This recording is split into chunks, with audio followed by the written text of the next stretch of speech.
for docs pop public officials, and this was, I forget when this was. It was a while back though. This is Mayor Hutton. So this is Sally Hutton, Sarah Hutton. And these are different things she has going on. She used to, you'll see bond and miscellaneous, etc. But this is in land records. This is Jack Elstro. He's since passed. So these are in the land records offices. Here's Ronald Oler. Could be his dad as well. Then we got Phil Quinn. These are the council people that I accepted their oaths. Then we got Larry Parker. If you look, here's plats and bonds. So they didn't give me any of his bonds.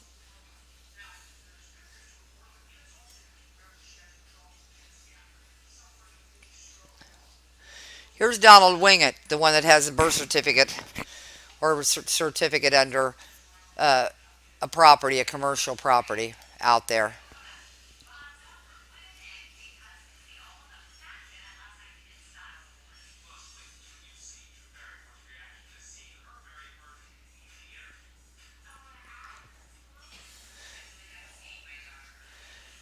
What I found interesting about all of this is I looked at them a while back in 2012 and 13 and they weren't showing up as any property, but now all of a sudden they were.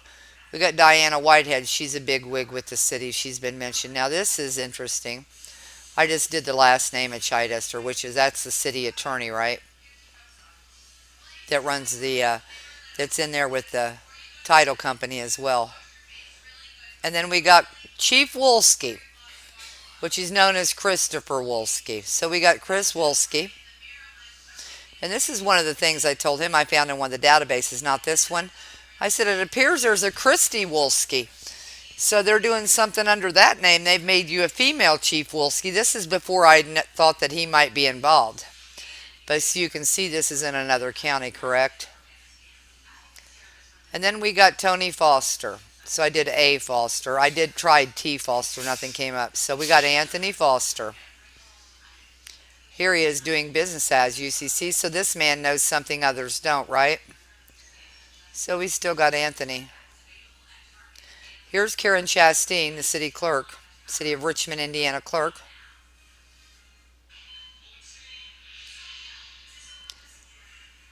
Then we got Ron Cross. And I looked him up before, couldn't find anything. I think this is interesting. So these fields can be updated automatically without telling anyone.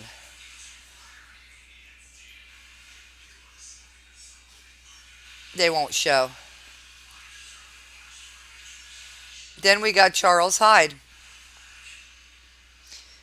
This is a UCC for Judge Horn and him in 95. It's a partner. Hyde and Horn, attorneys at law in 95.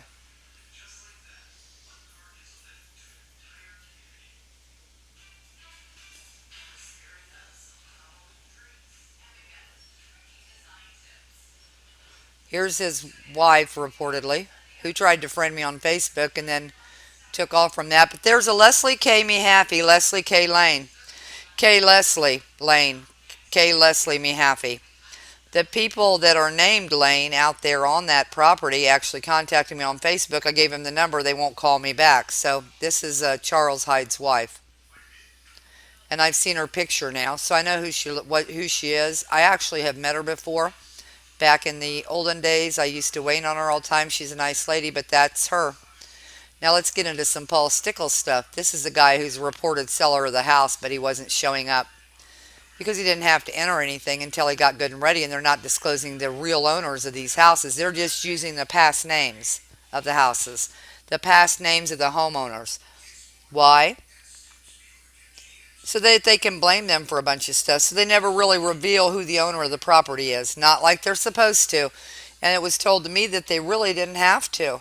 Okay, why not? So the real estate agent Tim Orr goes in to sell real estate. So reportedly the seller's Paul Stickle. He owns it. He's doing work with this Casebolt guy.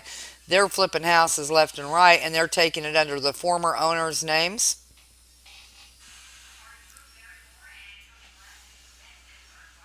So we can just go down through here just to, anything over 500 they stop at, and it's over 500. I could go back up and show you that as well. Might as well, because it's going to need to be done.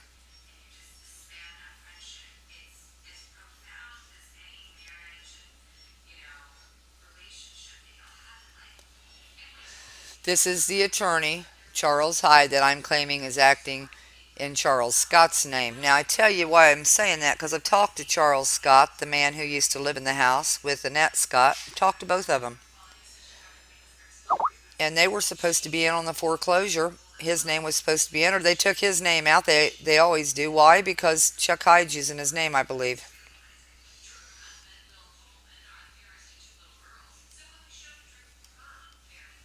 And this is out of the database of DocsPop. But as you see, I just did Stick, because sometimes they call him Stick. They call him Tickle. They take that. But I'm just doing this. It returned more than 500 results. You only see the first 500, and sorting is disabled. So you go down through here.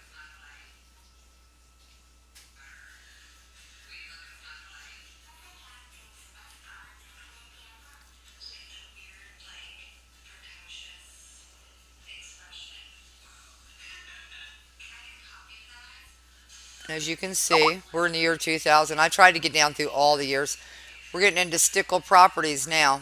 And I'll do another one under Stickle Properties by itself. And I'm pretty sure it has more than 500 as well. But he was known as Paul Tickle, Paul Stickley, Paul Stickel, Paul Tickles. Okay, there's the Stickle Property. I was going to go under your search. Return more than 500 results. You can only see the first 500. And as you will see, for years he did this. I ran across this and thought, I'll do a quick video about this. This needs to be shown. And they updated this now after this. They're trying to cover up real fast all their tracks. They can't, because I have all the records clear back to when I was doing it, when they were out in the open with all this, because they didn't think anybody'd catch them. And this guy didn't get in trouble, but this girl went to prison, but this guy didn't get in trouble. And look at all these properties that this has happened with. So here's Lingle Real Estate. Lingle Jaffe Investments, very interesting. There's some things going on in Hilton Head, South Carolina. There's, with the Jaffe name, there's some special trusts that are under the 100, 200, and 300 club. Isn't that right? And this is Paul Lingle, the founder of Lingle Real Estate, the founder of a methadone clinic, I hear. And Lingle Real Estate's the one that does this buy, sell, buy. And puts the orders into the title company.